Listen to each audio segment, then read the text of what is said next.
Hello all welcome back to my channel Ambika మోజ్. నా పేరు అంబిక. మేము ఇవాళ ఫ్లవర్ పార్క్ వచ్చాము. ఇది ఎంట్రన్స్ నుంచి లోపలికి వెళ్ళంగానే దేవుడు వస్తారు. ఇది చూడండి, వెజిటబుల్తో కార్వింగ్స్, సీడ్స్తో దేవుణ్ణి పెట్టారు. ఇక్కడ చూడండి, ఇవన్నీ టీమ్స్తో అండి. ఈ ఫ్లవర్ పార్క్ని మొత్తం డిజైన్ చేయడానికి ఎన్ని ఫ్లవర్స్ పట్టి ఉంటుందో కదా.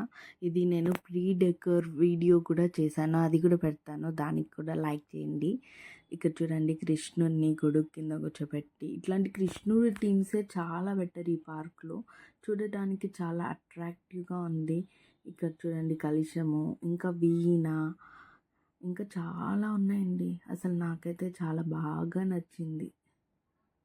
ఈ ఫ్లవర్ పార్క్ మొత్తం ఎలా ఉందో నాకు కమెంట్స్లో చెప్పండి. మీ కమెంట్స్ అన్నిటినీ నేను చదువుతాను.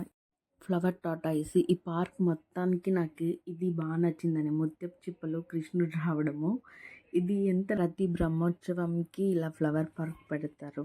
దీన్ని చూడడానికే ప్రత్యేకంగా వేరే వేరే ఊరు నుంచి వస్తారు, అమ్మవారిని దర్శించుకోవడానికి వస్తారు కదా.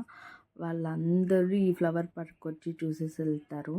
అంత బాగుంటుంది ఈ ఫ్లవర్ పార్క్. ఇంకా అక్కడక్కడ అమ్మవారి టీమ్స్, ఇట్లా దేవుడికి సంబంధించిన టీమ్స్, ఇదొక టీము. ఇంకా చూడండి, కృష్ణుడు. మళ్ళీ బ్రహ్మోత్సవాలు అయిపోయినాక ఈ ప్లాంట్స్ ఇవన్నీ తీసేసి నర్సరీలలో పెట్టేస్తారండి. ఎవరికన్నా కావాలంటే అక్కడ తీసుకుంటారు. ఇంకా ఈ బ్రహ్మోత్సవాలకి ప్రత్యేకం ఏమంటే తులసి మొక్కల్ని ఇస్తారండి. అది ఫ్రీగానే ఇస్తారు, తులసి మొక్కల్ని.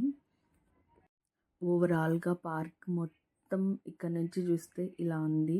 ఈ వీడియో కానీ మీకు నచ్చినట్టు